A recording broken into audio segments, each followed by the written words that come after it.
할렐루야. 우리 주님을 사랑하시면 아멘 하시겠습니다. 주님을 사랑할 수 있다라고 고백하는 이 시간이 축복된 것을 믿으시면 아멘 하시기 바랍니다. 오늘도 예수님 안에서 좋은 일이 일어나고 있습니다. 일어날 수밖에 없습니다. 우리 하나님은 좋으신 하나님. 우리가 생각할 때는 왜 이러지? 왜 이렇게 안 되지? 어렵지? 답답하지? 힘들지? 막히지? 할지 모르지만 하나님은 정확하게 우리의 삶을 예정하시고 이끄시고 하나님께서 원하시는 모습으로 인도하시는 줄로 믿습니다. 미국에 유명한 대학이 많죠. 하버드 대학, 예일 대학, 여러 가지 이름만 대면 유수한 대학들이 많은, 특별히 하버드 대학은 법대로 유명합니다. 어느 날 법학대학의 신입생이 오리엔테이션을 마치고 대학 교정에 앉아서 있는데 그 유명한 교수가 이 신입생에게 문득 이런 질문을 합니다. 자네는 왜 우리 대학에 이 법학과에 지원을 했나? 그랬더니 물어보면 잔소리 아니겠습니까? 세계 최고의 대학에서 법학을 연구해서 유명한 판사가 돼서 어려운 사람을 돕고 싶습니다. 그래? 그럼 그렇게 판사가 돼서 어려운 사람 돕고 나면 어떻게 할 것인가? 어느 정도 이제 모든 경제적인 것도 그렇고 사회적인 것도 그렇고 안정이 되니까 제가 사랑하는 여인과 결혼도 하고 아이도 낳고 행복하게 살겠죠. 그렇게 행복하게 살고 난 다음에 어떻게 할 건가? 세월이 지나면 은퇴를 하고 아이들은 다 커서 각자 가정을 이루고 와이프하고 그동안 못했던 거 여행으로 다니고 노년의 삶을 즐기지 않겠습니까? 그래? 그 노년의 삶을 잘 즐기면 그 다음에는 어떻게 할 건가? 그 다음에는 어떻게 할 것 같아요? 그 다음에는 다른 사람들처럼 다 세상을 떠나지 않겠습니까? 세상을 떠나면 어떻게 할 건가? 세상을 떠나. 아니 이제 막 대학의 신입생 오리엔테이션을 마친 학생에게 인생의 마지막 마무리, 이 세상을 떠난 다음에는 어떻게 할 건가? 라고 물었더니 대답을 못 하는 거예요. 거기까지는 생각을 못했다. 그때 교수가 이런 말을 합니다. 자네는 법대를 들어오기 위해서 그렇게 열심히 준비하고 드디어 입학을 하고 법대 학생이 됐지만 정말 중요한 인생의 마지막을 준비하는 것은 부족한 것 같군. 그러면서 예수에 대한 복음을 증거하기 시작했다는 것입니다. 여러분 어떠십니까? 오늘 잘 지내고 내일은 어떻게 지내실 거예요? 또 잘 지내고 여러분 인생의 삶을 잘 마무리 치고 어떻게 될 건가요? 인생의 마지막이 다가오면 준비는 잘 되셨나요? 나는 준비됐다. 준비 중이다. 난 아직 시간이 많이 필요하다. 사람마다 각자 위치는 다르지만 모두가 동일하게 한 길을 갑니다. 어디로 갈까요? 이 세상의 마지막 종착역을 향해서 갑니다. 그 마지막 종착역에 가면 다 필요 없죠? 그땐 건강도 없어요. 남은 수명도 별로 없어요. 그때는 가족이라고 같이 가자고 한번 해보세요. 가족인데 같이 가요 여보. 영감이 같이 가줄까요? 안 같이 갈까요? 먼저 가시게. 아마 그럴런지도 몰라요. 자식들이 같이 가줄까요? 안 가주죠. 강아지는 같이 가죠. 강아지 반려견 엉엉 같이 가자. 어림도 없는 소리, 택도 없는 소리 하고 있죠. 우리가 떠날 때는 아무도 같이 가지 않아요. 오로지 혼자 가죠. 그게 바로 크리스찬이란 그런 겁니다. 그 마지막에 중요한 순간에 꿈 같은 인생의 마무리를 짓고 정말 중요한 새로운 세계가 열려지게 될 때에 준비된 사람은 그날을 기다리고 가죠. 준비한 사람은 기다리죠. 준비가 안 된 사람은 그날이 두려운 날이 되죠. 그래서 우리는 늘 그래요. 늘 천국에 대한 소망을 가지고 살아야 됩니다. 이런 날이 올 줄 알았나요? 정말 실명을 말하기는 그렇지만 우리나라 문학계에 교과서에 글이 실릴 정도로 거장이죠. 80이 넘는 하루아침에 괴물로 전락하더라고요. 수많은 제자들과 어쩌고 저쩌고 성추행, 성폭행, 어쩌고 저쩌고 이런 하루아침에 그렇게 될 거라고는 아무도 생각을 못하고 도지사는 하루도 안 걸리는데 5시간 딱 5시간 만에 대권을 도전했던 사람이 5시간 만에 끝도 없이 일정으로 추락해버리는 데는 5시간도 안 걸렸어요. 그러니까 여러분, 인생은 모르는 거예요. 인생은 모르는 거예요. 내가 지금 70, 그래도 내가 이 정도 앞으로 한 30년은 더 살겠지? 아무도 모르는 거라니까요. 누가 알겠어요? 그러니까 지금 이 순간이 우리에게는 가장 소중하고 준비해야 될 시간이고, 또 준비할 수밖에 없는 시간이고, 가장 중요한 시간이, 이 시간에 행복하거나 이 시간에 준비되지 않으면 내일은 우리 날이 아니다. 우리 한번 천국에 함께 갑시다 라는 우리 찬양을, 여기 있는 사람들이 제일 중요한 사람들, 왜? 함께 갈 사람들이니까. 물론 이제 먼저 가실 분 먼저 가시고 나중 가실 분 나중 가시겠지만, 그러나 우리는 어디서 만난다? 천국에서 만난다. 우리 함께 박수며 찬양하겠습니다. 천국에 함께 갑시다. 천국에 함께 갑시다. 천국에 함께 갑시다. 천국에 함께 갑시다. 천국에 함께 갑시다. 천국에 함께 갑시다. 천국에 함께 갑시다. 다시 한번 천국에 함께 갑시다. 천국에 함께 갑시다. 천국에 함께 갑시다. 천국에 함께 갑시다. 천국에 함께 갑시다. 천국에 함께 갑시다. 천국에 함께 갑시다. 우리 다 같이 일어나서 천국에 함께 갑시다. 천국에 함께 갑시다. 우리 춤추며 찬양할까요? 천국에 함께 갑시다. 천국에 함께 갑시다. 천국에 좋다. 천국에 함께 갑시다. 천국에 함께 갑시다. 천국에 함께 갑시다. 천국에서 찬양하리라. 천국에서 찬양하리라. 천국에서 할렐루야. 천국에서 찬양하리라.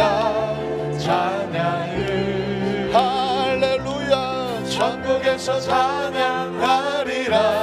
천국에서 찬양하리라. 천국에서 찬양하리라. 천국에서 춤을 추리라. 천국에서 춤을 추리라. 천국에서 춤을 추리라. 천국에서 춤을 추리라. 춤을 할렐루야. 천국에서 춤을 추리라. 천국에서 춤을 추리라. 천국에서 춤을 추리라. 춤을. 그 자리에 한번 서 계세요. 아직 천국에 대한 실감이 없으신 것 같아요. 천국이라고 생각하면 이제 다 벗은 거예요. 벗었다니까 조금 좀 거시기 하긴 하지만 죄에서 벗고 지긋지긋하지 않아요. 이는 뭐 죄의 유혹, 그냥 사람과의 관계, 갈등, 상처, 원망, 억울함, 오해, 모함, 서러움, 외로움, 또 나이 먹어서 힘들고 지치고 서럽고 몸도 예전 같지 않고 먹고 살아야 되는 문제, 여러 가지 모든 문제, 이 땅에 있는 동안에 육신이 겪어야 될 문제는 다 벗었다니까. 다 이제 나하고 상관이 없어요.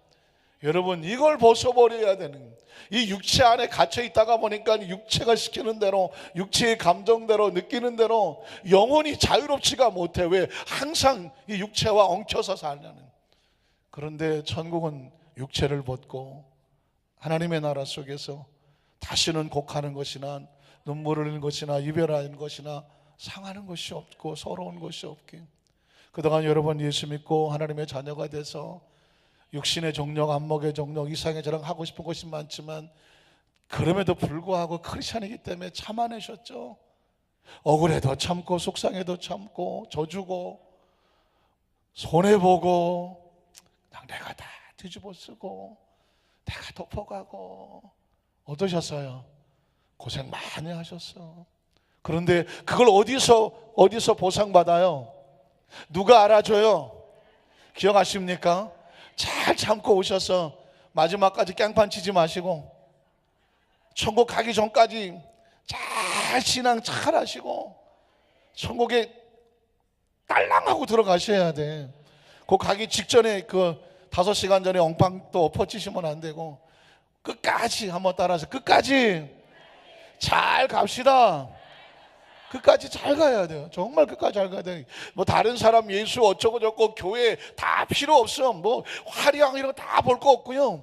신앙생활 잘 지키고 여태껏 다 달라오셨던 것처럼 마지막 천국문 열고 들어갈 때까지 끝까지 뭐 다른 사람 볼 거 없고요. 끝까지 예수님 알아보고 천국의 문 열고 들어갈 때는 어떻게 들어가야 돼? 아줌마 춤추고 들어가시다. 아줌마 뭐 하고 싶은 거 막 추고 들어가네. 거기 쭈삣거릴 거 뭐 있어? 이 막판에 이거 저 테이프 끊고 들어가는데 어떨 것 같아요? 난 이제 자유다 하고 들어가셔야 돼요. 아이고 자꾸 뒤돌아보면서 내가 조금 더 살아야 되는데 아이고 이거 안 된다니까요. 여러분 그러니까 춤 하나는 개발하셔야 돼요. 춤 하나.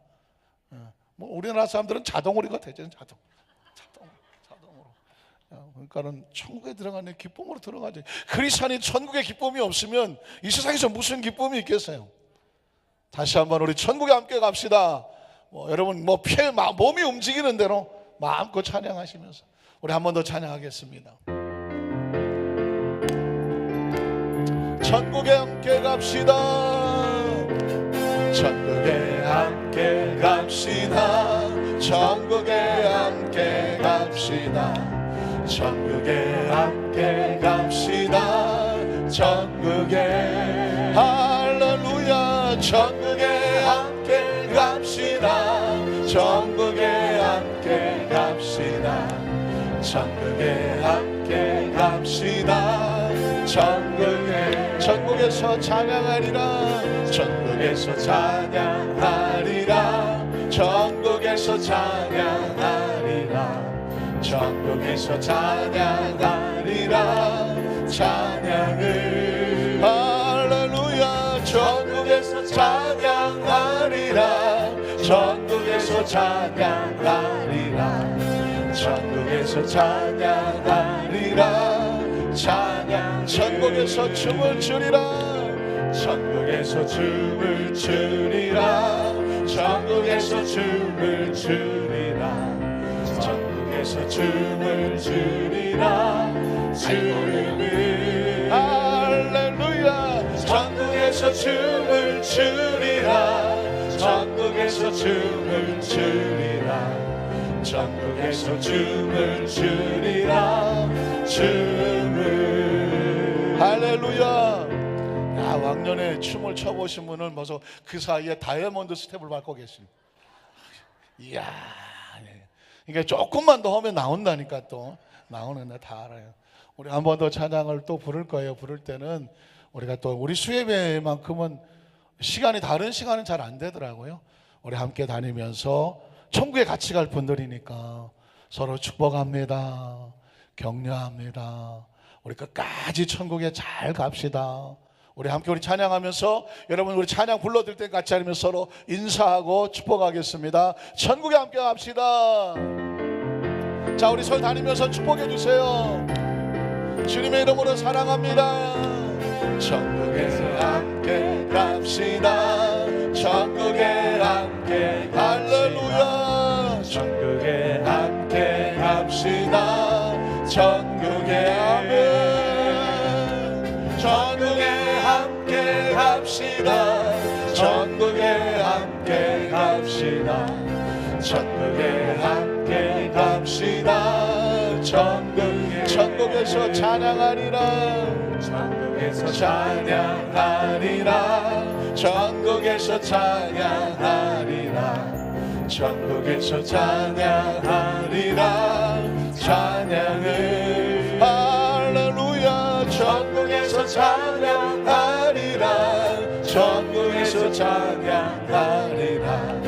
천국에서 찬양하리라. 천국에서 춤을 추리라. 천국에서 춤을 추리라. 천국에서 춤을 추리라. 천국에서 춤을 추리라. 춤을 할렐루야. 천국에서 춤을 추리라. 천국에서 춤을 추리라. 천국에서 춤을 추리라. 춤을 예수 안에서 예수 안에서 우리 화목됐네. 우리 화목됐네. 아멘. 예수 안에서 우리 화목됐네. 하나님의 영광 함께 누릴 소망이네. 예수 안에서 우리 화목돼서 우리 사랑하네. 예수 안에서 우리 사랑하네. 예수 안에서 우리 사랑하네. 하나님의 영광 함께 누릴 소망인데.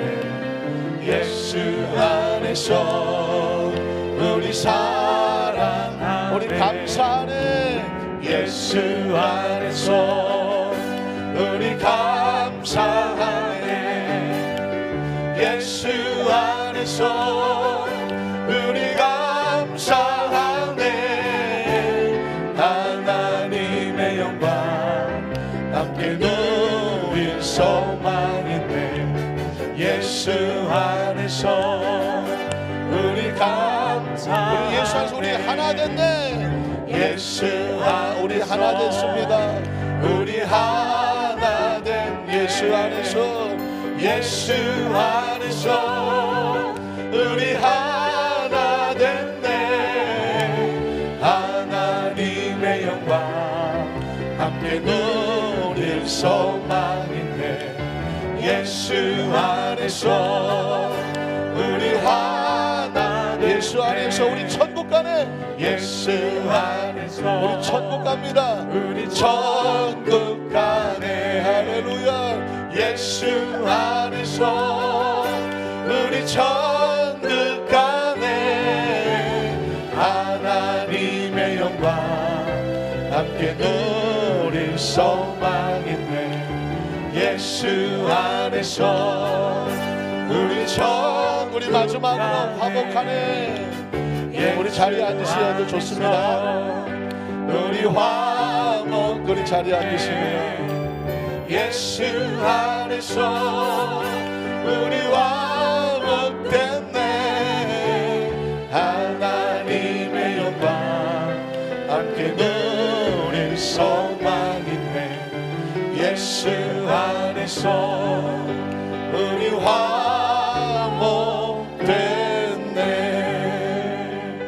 우리에게 화목을 찾는 감사의 박수를 하나님 감사합니다. 할렐루야. 하나님 감사합니다. 여러분 박수는 많이 치셔도 장수하셔요. 우리 옆에 분 우리 천국 가면 같이 갈 형제와 자매들인데 당신을 사랑하고 응원합니다. 옆에 분 축복 박수해 주세요. 축복 박수. 축복합니다. 격려합니다. 응원합니다. 할렐루야. 여러분 자신도 이제 축복하셔야죠. 어떻게 해요? 감싸주세요. 이렇게 한번 감싸주시고 한번 감싸. 이렇게 어깨를 크로스로 해서 한번 물어보세요. 괜찮니? 괜찮어. 잘했어. 많이 힘들었지? 용기를 내. 희망을 가져. 하나님이 함께 하셔. 잘 될 거야. 괜찮아. 사랑해. 축복해. 할렐루야. 여러분 자신을 위해서 박수해서 여러분 자신을 위해서 참 잘했어요.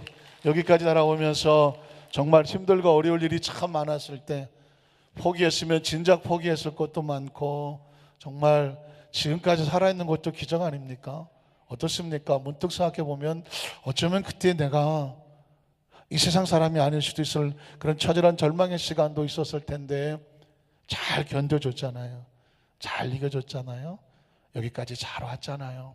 앞으로도 잘 갈 수 있도록 여러분 스스로를 격려해 주시고 박수도 쳐주세요. 용기를 내주세요. 여러분 스스로 여러분을 믿지 않으면 누가 여러분을 믿겠습니까? 여러분, 우리 하나님께 박수, 우리 형제와 자매를 위한 박수, 그리고 서로를 위한 박수, 늘 박수가 우리의 삶 속에 끊어지지 않기를 주님의 이름으로 축복합니다. 한번 따라하실까요? 당신은 하나님께 속한 자입니까? 당신은 과연 하나님께 속한 자입니까? 이런 제목으로 말씀 은혜를 나누기를 원합니다. 요즘은 짝퉁이라고 해서 진짜보다 더 진짜 같은 가짜들이 얼마나 많은지 몰라요. 그렇죠?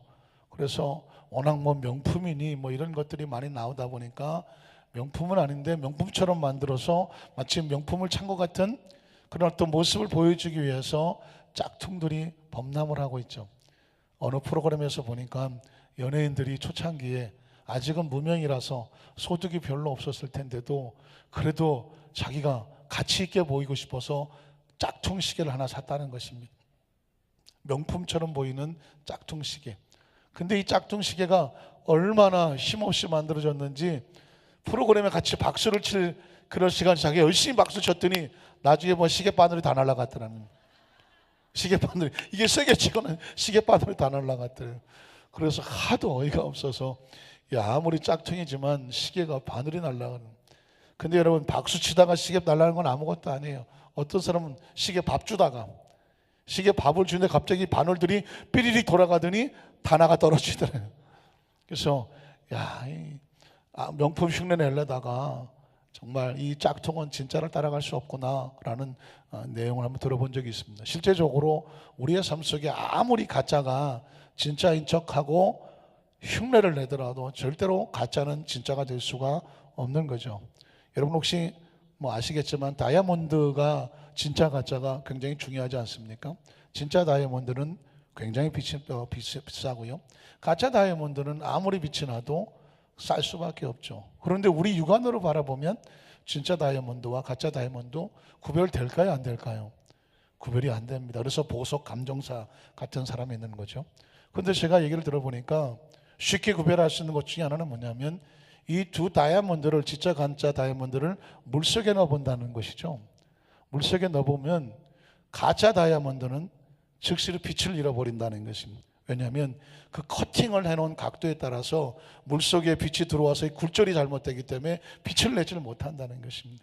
그러나 진짜 다이아몬드는 그 물속에 들어와도 여전히 그 각도에 따라 빛을 찬란하게 내기 때문에 물속에 들어가서 보면 진짜와 가짜가 표시가 난다는 거죠. 그 물속에 들어간다는 것을 어떤 의미에서 보면 고난과 같죠. 진짜 신앙과 가짜 신앙은 겉으로는 잘 몰라요. 얼마나 예수를 잘 믿는 척하고 잘 믿는 것처럼 보일지 모르지만 진짜는 가짜는 어디서 결정난다? 위기를 만나면, 어려움을 만나면, 문제를 만나면 갑자기 훅 주저앉아 버리면 신앙에 힘이 없어 버리는 거죠. 그러나 진짜 그리스도인들은 위기를 만날 때 아하! 자신의 신앙을 돋보일 수 있는 기회로 삼을 수 있게 되죠. 여러분 그래서 솔로몬의 지혜를 기억하시죠? 솔로몬의 지혜가 세상의 빛을 드러내기 시작한 것은 바로 두 창기가 한 어린아이를 데리고 와서 누가 진짜 엄마인지를 좀 밝혀달라고 하는 이 재판 속에서 나오게 되지 않습니까? 여러분 잘 아시는 내용이지만 한 창기가 밤새 잠을 잘못 주무시다가 아이고 하고 뒤집어지는데 그만 아이를 깔아 죽이고 말았습니다. 정신이 번쩍 나서 보니까 저 옆에 한날 한시에 같이 난 자기 친구 창기 옆에 있는 그 아이를 보는 순간 생각이 삐끄덕 돌았죠.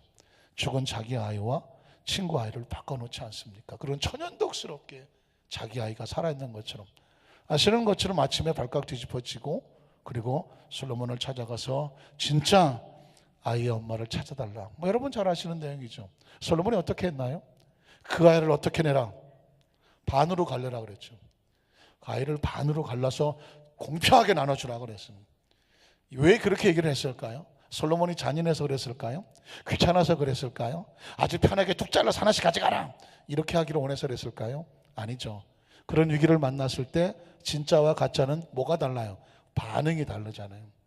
가짜 엄마는 아이고 현명하신 판단인 줄로 아래요. 정확하게 잘라갖고 반씩 나눠달라고 막 하지 않습니까? 굉장히 지혜로워 보이고 공평해 보이지만 이건 그 사람이 스스로 진짜인지 가짜인지를 드러내는 것입니다. 진짜입니까? 가짜입니까? 가짜죠. 세상에 어떤 엄마가 자기 자식을 반쪽을 잘라서 나눠달라고 합니까? 그러나 진짜 아기 엄마는 뭐라고 말합니까? 왕이시여, 제가 포기하겠습니다. 제가 포기하겠습니다. 이 아이를 저 엄마에게 주십시오 라고 말합니다. 겉으로 볼 때는 아주 미련해 보이는 것이죠. 자기 엄마가 왜 포기를 해버려요? 그러나 진짜 엄마는 아이를 죽입니까? 살립니까? 살리는 거죠. 그때 솔로몬이 말하지 않습니까? 이 아이를 누구에게 주라고? 포기한 엄마에게 주라고. 저 엄마가 진짜 엄마라고 말하는 것입니다. 그 어려움 속에서 진짜와 가짜는 죽이려고 달라들지만 진짜는 살리려고 달라듭니다. 가짜 엄마는 아이가 죽든 살든 관심이 없어요. 그러나 진짜 엄마는 자기 목숨보다 소중한 것이 아이이기 때문에 아이를 위해서는 자기가 포기하더라도 그 아이를 뭐 해야 돼요? 살려야 되는 것입니다. 오늘 저와 여러분의 삶의 현장 가운데 과연 우리가 진짜 크리스찬인가 아닌가를 누가 알겠어요? 아무도 몰라요. 왜? 그 어린아이를 놓고 누가 진짜 엄마인지 아무도 모르는 것과 같아요. 두 사람만 아는 거죠. 누가 알겠어요? 그런데 어느 위기를 만나게 되면, 어떤 상황을 만나게 되면 진짜와 가짜는 반응이 달라지는 반응이. 오늘 성경 본문의 내용을 보면 여러분들이 쉽게 접할 수 있는 본문은 아니에요. 그런데 예수님께서 그 유대인들과 이스라엘 백성들과 계속 쟁론을 해요. 논쟁을 하고요. 계속 바리새인들은 예수님을 찾아와서 계속 긁어요. 계속 반대하고요. 계속 예수님을 모함하고요. 심지어 저 귀신 들렸다고 말하고요. 사마리아인이라고 말하고 예수님을 계속해서 모함하고 모략해서 코너에 몰아넣어요. 결국은 뭐냐? 누가 과연 하나님께 속한 자인가라고 싸우고 있는 거예요. 논쟁을 하고 있는 것입니다. 예수님이 하나님께 속한 자인가, 아니면 저 유대인들이 하나님께 속한 자인가. 예수님께서 이런 시련을 당했었다고 기억하십니까? 아마 듣는 이 처음일 수도 있을 거예요. 그러나 예수님이 이 땅에 육신을 입고 오셨을 때 다니면서 병만 고치고 귀신만 쫓아내고 무슨 성령 역사가 나타나고 이런 화려한 사역만 하신 게 아니에요. 끊임없이 바리새인들과 서기관들과 유대인들이 예수님을 계속 따라다니면서 군중들을 선동해서 아유 저 목수 아들이 뭐 대단하다고 저 사람 따라다녀. 저 사람 하는 얘기 다 귀신 들려서 하는 얘기야. 얘기 들어봐. 맞는 얘기가 뭐가 있어. 계속해서 저거 아무리 생각해서 행동하는 걸 보니까 전 사마리아인인 것 같아. 저거 족보도 없어 저거. 예수님을 계속해서 몰아놓고 모략하고 거짓으로 자꾸 예수님의 인격과 그의 삶을 무너뜨리려고 하고 있는 걸 보게 됩니다. 왜 그런지 아십니까? 바리새인과 서기관들과 이스라엘 백성들과 예수님이 속한 나라가 다르다는 거예요. 나라가 달라. 그래서 예수님께서 이렇게 말씀하시는 겁니다. 첫 번째로 뭐냐면 하나님께 속한 자는 하나님의 말씀을 듣는다. 한번 따라하실 거예요. 하나님께 속한 자는 하나님의 말씀을 듣는다. 여러분에게 질문합니다. 여러분은 어디에 속한 자입니까? 여러분이 듣고 따라가는 그 주체가 여러분의 주인입니다. 하나님의 말씀이 최우선이 돼서 난 하나님의 말씀을 듣습니다라고 하면 여러분 하나님께 속한 자입니다. 그런데 하나님은 그렇게 말씀하셔도 내 생각은 이렇습니다라고 자기가 주장을 한다면 죄송하지만 그 사람은 하나님께 속한 자는 아니에요. 자기가 주인인 것입니다. 아니면 혹시 세상의 유혹이나 어떤 욕심에 따라서 그것을 따라간다고 하면 그 배후에 있는 것을 따라가는 배후에 속한 자가 되어버리고 마는 것이죠. 오늘 저와 여러분이 어디에 속한 자인지를 증명하려면 누구 말을 따라가느냐. 오늘 성경 우리가 요한복음 8장 47절에 이렇게 말합니다. 하나님께 속한 자는 누구 말을 들어요? 하나님의 말씀을 듣나니 너희가 내 말을 듣지 않냐는 이유는 뭘까요? 하나님께 뭐하지 않았다? 속하지 않았군요. 참 신기합니다. 똑같은 하나님의 말씀을 선포해 놓아도 그 말씀이 마치 소깃꽃처럼 날아서 그 말씀 속으로 빨려가는 사람이 있는가 하면, 똑같은 말씀이 선포돼도 그 말씀이 이 구멍으로 들어서 이 구멍으로 나가버려서 별로 남지 않은 사람이 있습니다. 왜 그런지 아십니까? 소속이 달라서 그래요. 하나님의 백성은요, 하나님 말씀 듣기를 그렇게 사모합니다. 그것이 자신의 양식인 것을 압니다. 그러나 어떤 사람은 하나님의 말씀이 귀찮습니다. 잔소리가 됩니다. 그리고 그냥 나하고는 상관이 없다고 생각을 합니다. 하나님은 그렇게 말씀하셔도 내 생각은 정확해, 내 계획은 정확해, 난 이렇게 살아야 돼, 난 이렇게 배웠어. 하나님 말씀에 귀를 기울이지 않습니다. 이유가 뭘까요? 소속이 달라요. 소속이 다르다고요. 그러니까 여러분 스스로 진단을 하셔야 돼요. 하나님 말씀을 들을 때 말씀을 내가 사모하는가? 말씀을 들으면 내가 아멘을 하는가? 말씀을 들으면 그 말씀에 내가 순종하기를 원하는가? 말씀이 나에게 힘들고 어려워 보이지만 하나님 말씀이니까 내 어떤 육신의 정욕과 안목의 정욕과에서 자랑을 꺾고, 내 욕심을 꺾고, 내 시간을 희생하고, 때로 내 물질을 희생을 하고, 내 계획을 접어놓고 하나님 말씀을 따라갑니다. 그 말씀을 따라가는가? 아니면 하나님의 말씀은 내가 수도 없이 들었던 얘기니까 하나님 말씀은 그렇다고 치고, 그러나 현실은 다르다, 사는 건 다르고 내 생각은 다르다, 내 삶의 방향은 다르다, 말씀과 벗어나고 살아갑니까? 그건 스스로 여러분이 어느 나라에 속한 자인지를 스스로 증명하고 있는 것을 기억하시기를 주의 이름으로 축복합니다. 성경에 보면 요한복음 10장에 예수님께서 말씀은 나는 선한 목자라는, 나는 선한 목자인데 내 양은 내 음성을 듣고 나를 따라온다고 말했습니다. 나를 따라온다. 우리나라는 사실상 양을 키우는 문화가 아니라서 사실 설명을 하기 조금 어려울 수 있겠지만, 이스라엘 나라는요, 양을 치는 이 목축업이 굉장히 발달된 나라 아닙니까? 그래서 양을 어떻게 관리하나 그랬더니 큰 우리에다가, 집집마다 개인으로 우리를 가지고 있으면 힘들잖아요. 그래서 큰 공터에다가 양 우리를 만들고, 거기에다가 김신의 양, 이신의 양, 박신의 양, 양신의 무슨 탁신의, 독고신의, 황보신의 다 양을 갖다가 한 우리에다 키워 다 집어넣어요. 그럼 우리가 생각하기를 섞어놓으면 김신의 양은 어떻게 찾고 이신의 양은 어떻게 찾을까 걱정되잖아요. 나중에 네 거냐 내 거냐 싸울 것 같잖아요. 그런데 재밌는 것은 뭐냐면 이스라엘 백성은, 그들의 양은 재밌게도 누구의 음성을 기억할까요? 자기 목자의 음성을 기억해. 양은 시력도 안 좋아요. 시력이 안 좋고 후각도 안 좋고 발톱도 없고 이빨도 없고 갑옷도 없고 가시도 없고 다리도 쇼다리고 뭐 하나 스스로 먹고 살 수 있는 게 아무것도 없어. 그냥 뭐가 나타나면 싸울 수 있는 게 없어. 막을 수 있는 것도 없어. 그런데 딱 한 가지가 있어요. 귀가 발달돼서, 귀가 청각이. 그래서 이 음성을 들으면 이게 누구 음성인지를 정확히 발달을 해서 발견해내는데 자기 주인의 음성을 정확하게 알게내요. 아침에 일어나서 김씨가 가서 인순아 그러면 양들이 다 이름이 있어요. 인순아 그러면 이게 김씨가 부르는 거예요. 그 김씨네 양 인순이가 매 하고 나와. 여기서 인순이라고 해서 특별한 이름은 아니에요. 그러면 김씨는 자기 양을 불러. 영자야 그러면 영자가 계시나? 매 하고 또 나와. 그게 기가 막힌 거죠. 왜냐하면 김씨네 양은 김씨의 음성을 알아. 자기가 김씨에 속했다는 걸 알기 때문에 김씨가 부르면 따라 나와. 그 양의 문으로 따라 나와. 그리고 그 김씨를 따라가면 푸른 초장이 있고 실만한 물가가 있다는 사실을 누가 알아요? 양이 알아. 그러면 이 신의 양은 김씨가 부르면 나올까요? 안 나올까요? 들은 척도 안 해요. 왜? 누구 목소리가 아니에요. 자기 주인의 목소리가 아니에요. 그래서 이 신의 박신의 양은 김씨가 부르면 그냥 들은 척도 안 해요.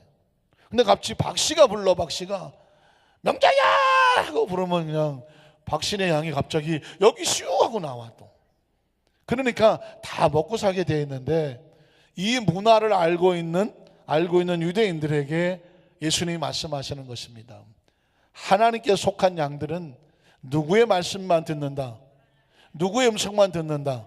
하나님 말씀과 하나님의 음성만 듣고 따라 나와. 내가 하나님께로부터 와서 너희에게 하나님 말씀을 전했을 때 너희가 믿고 나를 따라오는 걸 보니까 너희는 누구에 속한 양이다? 하나님께 속한 양이다. 근데 그 유대인과 바리새인과 서기관들에게 아무리 하나님 말씀을 내도 뭔 소리 하냐 하면서 예수님에게 덤벼들고 달라들고 막 싸우고 막 예수님을 막 모략하고 하는 걸 보니까 너희가 내 말을 듣지 않는 이유는 너희는 어디에 속하지 않은 거다? 하나님의 나라에 속하지 아니한 거다라는 것입니다. 여러분, 우리나라만 그런 것이 아니라 가끔씩 세상에 이런 일이 이런 게 보면 어딘지 잘 기억, 뭐 충청도 어디 같아요? 오리가 만 수천 마리가. 근데 혼자 키워 주인이. 아침 문 열어놓고 애들아 가자 그러면 이 오리들이 수천 마리가 장관이죠. 수천 마리가 엉덩이 흔들면서 막 간다니까요. 산속에다가 풀어놔. 그럼 막 집어먹고 난리가 아니에요. 그러다가 또 거기서 이제 저녁이 되면 얘들아 집에 가자 그러면 수천 마리가 다 튀어나오란 말이에요. 이야, 그러니까 혼자 수천 마리의 오리를 키우는 걸 보니까 이 오리들이 주인의 음성을 알아요. 주인의 음성을 알아. 그 음성을 듣고 따라온 것들은 안전한 거예요. 들어오면 우리 속에서 편안하게 자고 다음날 아침에 또 문 열어주고 또 끌고 가고. 최근에 보니까는 또 어떤 분이 염소를 키우더만. 염소도 수십 마리가 되는데 산에다 그냥 풀어놔버려요. 문 열어주면 지가 막 가. 그럼 어떻게 부를까요? 호루라기를 부르니까 지들이 왔다 이렇게 와. 우리로 들어와. 그러니까 이 동물이라고 하는 것도 각자 자기 주인에 대한 음성을 듣는 거예요. 하나님께서 우리에게 똑같은 얘기를 하는 것입니다. 하나님의 나라에 속한 자들은 누구의 음성을 듣는다? 하나님의 음성을 듣는다. 저와 예수님을 구주로 믿으시면 아멘 하시기를 바랍니다. 우리가 예수 믿었다는 사실은요, 기가 막힌 사실이에요. 뭘로 증명, 어떻게 예수 믿었는지, 무슨 돈 주고 믿었나요? 학교에서 졸업을 했나요? 누구한테 설득을 당했나요? 도대체 이게 어떻게 우리 귓구멍이 열려갖고 하나님의 음성을 반응할 수가 있게 되었을까요? 하나님께서 우리를 하나님의 속한 자로 그 영을 살려주셔서 하나님의 음성을 들으면 우리는 말씀을 들으러 나와. 우리 수요일에 나온 성도님들도 제가 보니까는 오늘 수요일이다, 3일 예배다, 어떻게 해야 돼? 아침에 일어나자마자 머리 감고 훅가시 잔뜩 집어넣고 얼굴 화장하고 우리 순복음 교회로 다들 각자 사는 데는 다르지만 왜 아마 위에서 보면 그럴 것 같아. 저 월피동에서 저기 어디야 고잔동에서 또 이 동네 어디서 우리 화성에서 오시는 분들 정말 가슴이 막 미어져. 막 화성에서도 이러고 온다니까. 정말 여러분, 왜 그렇게 올까요? 하나님의 음성을 들으려고 온 거예요. 그 음성을 들으러 왜 그렇게, 어디에 속했기 때문에? 하나님께 속했기 때문에 그래요. 자, 두 번째로 하나님께 속한 자는 하나님 아버지를 공경한다고 되었습니다. 한번 따라하실 거예요. 하나님께 속한 자는 하나님 아버지를 공경합니다. 여러분, 굉장히 중요해요. 공경하지 말라고 해도 자기가 핏줄이 하나님으로부터 왔기 때문에 하나님을 공경할 수밖에 없어요. 요한복음 8장 48절에 보니까 유대인들이 대답하이는데, 우리가 잘 보세요. 유대인들이 예수님을 뭐라고 말하냐면 너는 사마리아 사람이야. 예수님은 갈릴리 사람이거든요. 근데 왜 예수님을 사마리아 사람이라고 말했냐면, 예수님이 요한복음 4장에 보니까 사마리아 여자하고도 얘기를 하고, 또 현장에 간음하다 잡힌 여인을 율법에 따라 돌로 쳐 죽여야 되는데 죄 없는 자, 너희 중에 죄 없는 자가 돌로 쳐 죽이라고 하고 그를 심판하지 아니하고, 문득병자들하고도 예수님께서 그를 비난하지 아니하고 고쳐주시고, 거지 바디메오를 소경을 고쳐주시고, 예수님은 자기 율법에 따라서 저것들하고는 상종을 하지 말아야 되는데 다 긍휼히 여기고 불쌍히 여기며 살려주시고 치료해 주시고 격려해 주시고 다시는 죄를 범하지 말라고 기회를 주시고 그래요. 이걸 유대인들이 볼 때 어떻게 생각했어요? 아주 못마땅한 거예요. 왜? 자기들만 잘나야 되거든. 여러분, 신앙생활 하면서 아주 위험한 겁니다. 이게 우리 속에 들어오면은요, 어떤 일이 벌어진지 아십니까? 괴물이 돼요. 사실상 이 유대인들은 괴물이에요. 이스라엘 백성들은 괴물이에요. 신명기 7장에 보면은 하나님께서 이 이스라엘 백성들을 선택한 이유가 있는데, 나라가 크고 장대해서 뭐가 능력이 뛰어나서 내가 너를 선택한 게 아니라고 말하고 있습니다. 너희는 아주 연약해서 내가 널 선택하지 아니하면 정말 오갈 데 없는 민족인데, 그래서 내가 너를 선택했어. 내 백성으로 삼았어. 너는 성민이야. 그러니까 가장 큰 은혜를 받은 사람이야. 그런 큰 은혜를 받았으면 다른 사람들 앞에서 어떻게 해야 돼? 겸손해야지. 정말 겸손하고, 나 같은 사람도 하나님 은혜를 주셨는데 당신은 나보다도 얼마나 훌륭하냐고. 그러면서 혹시라도 나보다 더 모자란 사람이 만약에 있다면 나 같은 사람도 용서해 주셨는데 하나님이 당신도 용서해 주시고 기회 주는 건 당연하다 하고, 사랑과 용서와 긍휼이 속에서 나와야 은혜 받은 자예요. 그런데 이런 은혜를 받아놓고 나아가서는 자기를 감추고 내가 얼마나 거룩한지 알아? 그러면서 누가 뭐가 조금만 잘못하면 저런 것들도 하나님 저것도 구원시킵니까? 저런 것들도 교회 나옵니까? 하면서 오히려 영을 내면서 방귀 낀 놈이 더 성질 낸다고 계속 그 사람들을 고통스럽게 해. 이런 걸 보면서 하나님이 가슴을 치는 거예요. 내가 너 그렇게 하려고 구원시켰냐? 잘 들어보십시오. 내가 예수 믿고 구원받은 것은 우리 교회에서 내가 가장 큰 죄인이라고 생각을 해야 돼요. 한번 따라 하실까요? 주여, 우리 교회에서 내가 가장 죄인입니다. 확신합니까? 아멘이십니까? 그러니까 내가 제일 죄인이라고 생각을 해야 돼. 저 사람은 다 나보다 낫다고 생각을 해야 돼. 그러면 다른 사람을 내서 돌 던질 수 있나요? 없나요? 없죠. 내가 마지막으로 구원받은 사람이라고 생각을 해야 돼. 내 뒤에는 아무도 없다고 생각을 해야 돼. 그래야 어떤 생각이 드냐면 모든 사람이 고맙고 감사해. 한번 따라 하실까요? 모든 것이 감사하고 모든 사람이 고맙고 지금 이 순간이 고맙습니다. 그러니까 서로 이렇게 보기만 해도 아유, 감사하다. 혹시 저 사람이 실수하고 넘어지더라도 아이고 감사하다고. 왜? 나 같은 사람도 구원해 줬는데 저분이 하나님께서 또 세워주시지 하면서 이 공동체 안에 내가 죄인이라고. 아니 내가 죄인이라고. 아니에요, 내가 죄인이에요. 서로 자기가 부족한 점을 고백하면서 형님 먼저, 아우 먼저 서로를 자꾸 세워줘야 돼. 그러면 이 안에 다툼이 있겠어요, 없겠어요? 싸움이 있겠어요, 없겠어요? 서운함이 있겠어요, 없겠어요? 없는 거예요. 이게 천국이에요. 이게 천국. 믿으십니까? 그런데 이 은혜를 잊어버린 다음에 혹시라도 자기가 보기에 조금만 못마땅하거나 내 눈에 자기 스타일하고 다르거나 뭔가 자기 마음에 안 들거나 자기를 대접을 안 해주거나 내가 이렇게 신앙생활 오래 했는데 하면서 자기보다 자기를 갖다가 예우를 안 해준 것 같거나 이런 것 때문에 기분이 나쁘다, 화가 난다, 속이 상한다, 그래서 막 그 사람을 막 공격하고 싶다. 죄송하지만 천국은 어려울 것 같아요. 제가 정확하게 말씀드리는데 천국은 어려울 것 같아요. 딴 데 알아보시는 게 훨씬 편하실 것 같아요. 딴 데 알아보세요. 왜냐하면 천국은 어떻게 가냐면 저는 죄인입니다. 저를 불쌍히 여겨주십시오. 바리새인이 아니라 세리같이 기둥 뒤에서 가슴을 치면서 주여 저도 용서가 될까요?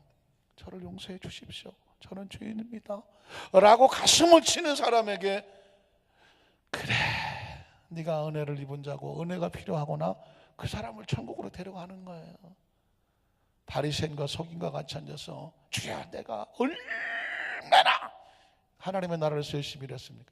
내가 수십 년을 이렇게 해왔는데 나를 인정해 주지 아니하시고 저 예수 믿은 지 얼마 되지도 않은 것 같은 저거 생기다 마른 것 같은 저거를 그냥 주님이 하시면 이럴 수가 있습니까? 아니되옵니다. 만약에 이렇게 신앙생활을 한다, 이런 사고를 가지고 계신다, 죄송하지만 성경은 말하기를 서기관과 바리새인의 기도는 주님이 듣지 않으셨다고 말씀했습니다. 제가 서두에 말씀했어요. 여러분이 어느 교회를 다녔냐고 천국에서 물을 것 같아요? 안 물을 것 같아요? 묻지 않아요. 여러분이 몇 년을 신앙생활 했는지 천국에서 물을 것 같아요? 안 물을 것 같아요? 묻지도 않고 따지지도 않고 1588에 1588이에요. 따지지 않아요. 여러분이 교회에서 무슨 직분을 가지고 얼마 동안 일했냐고 물을 것 같아요? 안 물을 것 같아요? 묻지도 않고 따지지도 않아요. 그런 거 필요 없어요. 뭐가 필요할까요?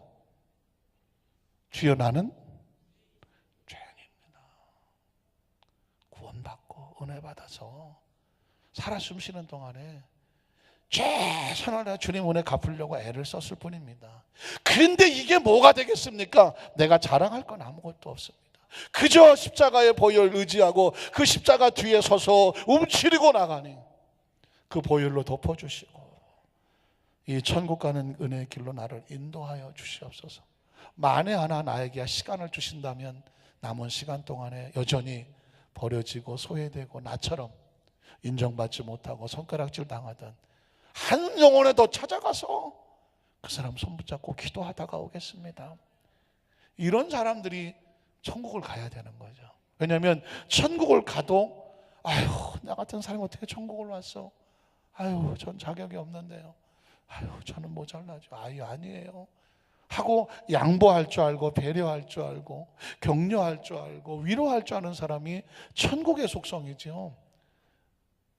내가 안 높아지면은 팍 떨고 다른 사람이 나보다 잘 되는 꼴을 못 보고 그냥 나를 알아주지 않냐면 막 경기가 올라오고 이런 분은 천국에 가면 바로 돌아가셔. 바로 돌아가시기 때문에 천국은 웬만해서 안 가시는 게 좋고 지옥 같은 데 가면 편안해. 거긴 다 그런 분들만 모여 계셔 매일. 제가 이 이야기를 드린 이유가 뭐냐면 예수를 믿는 본질을 몰라요. 예수를 어느 교회 갔더니 내가 어느 교회를 다니는데 어쩌라고 조그만 교회든 어쩌라고 조그만 교회 다니는 사람 어떡하라고.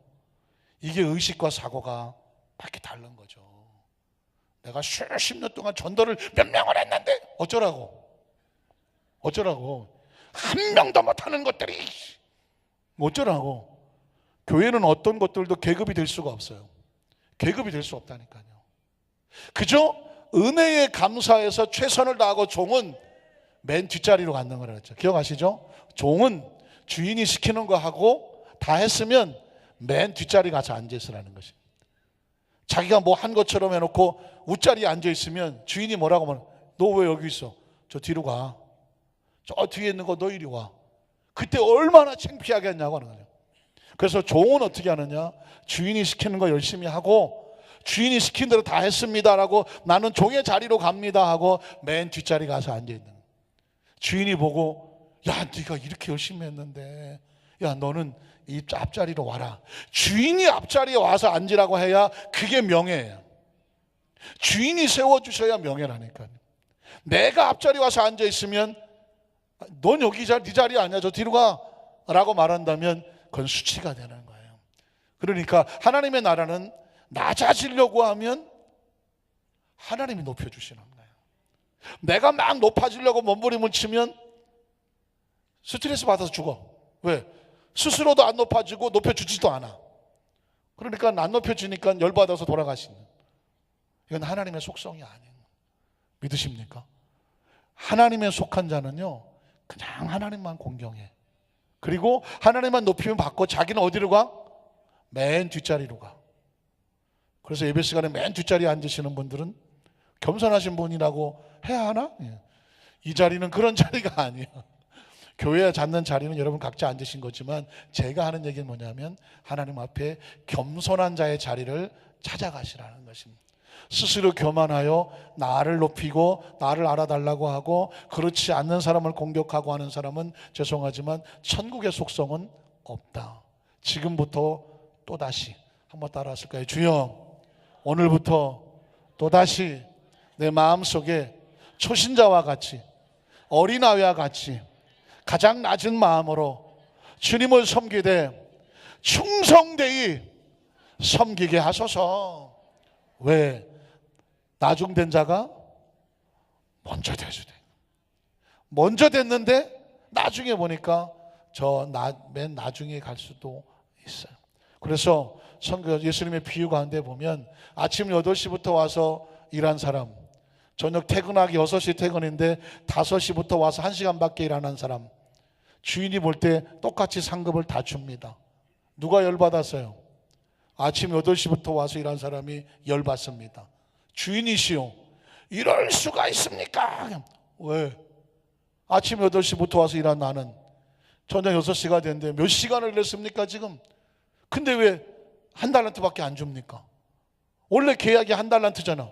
아니 그러면 저 사람은 5시에 와서 1시간 딸랑 일하고 갑니다. 저 사람도 1시간 한 달란트 줍니까? 불공평하지 않습니까? 그러니까 야, 이 사람아, 너도 나하고 한 달란트 계약했고 이 사람도 한 달란트에 계약을 했어. 굳이 따지자면 너는 8시부터 와서 지금까지 빌빌 놀면서 일했잖아. 한 달란트 1시간 일한 사람은 그 1시간 남은 시간이라도 일 시켜주는 것에 감사해서 8시간 일하는 것보다 더 열심히 감사하고 일했잖아. 주인이 볼 때 이 사람에게 한 달란트 주고 저 사람한테 주는 것은 공평하다라고 말했습니다. 지금 주인의 관심은 어딨냐면 여러분이 지금 마지막 때에 나에게 마지막 기회를 하나님이 주셨다고 생각을 해야 돼요. 이제까지 하나님 앞에 쌓아놨던 것은 깨끗이 잊어버려라. 마지막 1시간밖에 안 남았는데 나에게 일을 맡겼다. 이제 나에게는 이 받은 은혜를 무엇으로 갚을 수 있느냐? 내 심령과 내 마음으로 최선을 다해서 1시간밖에 남지 않은 기간, 이걸 최선을 다해서 일하는 거예요. 그러면 주인이 보고, 야, 넌 1시간밖에 남지 않아서 뒤늦게 왔는데 다른 사람들보다 더 열심히 일하는구나. 내가 똑같이 너에게 상급을 줄게라고 말하는 거예요. 사랑하는 성도 여러분, 이 모든 것들이 뭐냐면 받은 은혜에 감사할 줄 아는 사람은 신앙의 자세가 달라요. 여러분 보세요. 여러분의 얼굴이 언제가 가장 빛나는지 아십니까? 물광 내고 막 여기다가 잔뜩 붙였을 때인가요? 감사할 때예요. 여러분이 감사하면요, 얼굴이 빛이 그냥 막 좌우에서부터 내려오고 막 뒤통수에서도 막 빛이 나오고 막 얼굴이 동그랗다는 게 아니라 빛이 동그랗게 나타나는 거예요. 근데 그 빛이 언제 죽냐면 감사를 잃어버리고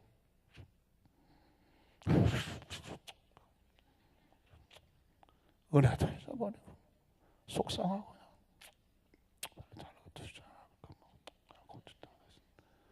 혼자 쭝얼쭝얼거리고 앉아있고 안 하면 얼굴이 막 빛이 그냥 확 사라지는 거예요. 그래서 여러분, 하나님께서 하나님을 공경하는 사람은 빛이 날 수밖에 없어요. 왜? 뭐든지 뭐하니까? 감사하니까. 3일 예배 나와 있는 것도 감사하고, 믿음의 사람들 나와 있는 것도 감사하고, 함께 찬양하고 기도하는 것도 감사하고. 이 시간 여러분, 어차피 시간은 가는 거예요. 여기 와서 안 나와 있으면 어디 가서 뭘 하고 앉아 있겠죠, 그냥. 그 시간은 지나가는 시간이지만 이 시간은 하나님의 나라 속에 우리를 푹 담가서 하나님을 우리 속에 체험받는 시간이에요. 어차피 똑같이 쓸 시간이면 하나님 앞에 체험받는 시간이 소중하지 않겠습니까? 마지막으로 그렇게 하나님을 경외하고 하나님 말씀을 속하는 자는 영원히 죽음을 보지 않는다라고 말씀을 하셨습니다. 요한복음 8장 50절입니다. 나는 내 영광을 구하지 아니하나 구하고 판단하는 이가 따로 계시죠. 그런데 그 다음 절에 보니까 진실로 진실로 너희에게 이르노니 사람이 내 말을 지키면 뭘 보지 않아요? 영원히 죽음을 보지 않는다. 내 말을 지키면 하나님을 공경하는 것이고 하나님 말에 속한 자죠. 그 하나님의 나라에 속한 자는 이 땅에 육신의 삶을 벗는다고 할지라도 영원히 그 생명은 영생하게 된다는 것입니다. 자, 말씀을 정리하기를 원합니다. 우리가 왜 신앙생활을 할까요? 그냥 내 마음대로 편하게 막 살다가 그냥 9988234 99세까지 팔팔하게 자기 마음대로 살다가 한 2, 3일 동안 처리하고 기도하고 금식하고 신앙생활 하다가 그냥 천국에 들어가게 해달라고 하면은 얼마나 좋겠어. 근데 제가 말씀드렸죠. 이 땅에 신앙생활 하면서 천국 가는 훈련을 제대로 받지 아니하면 천국 가서도 뛰쳐나와. 힘들어. 천국 가서 힘들어. 왜? 내 생활하고 안 맞아. 우리가 말씀을 듣고 기도하고 신앙생활 하면서 인내하고 참고 격려하고 축복하는 거, 이게 다 천국 가기 위한 훈련이에요. 천국 생활의 예행 연습이에요. 그리고 공동체 속에서 서로 하나 되고 마음 모아주고 하는 것이 천국 가기 위한 준비하는 거라니까요.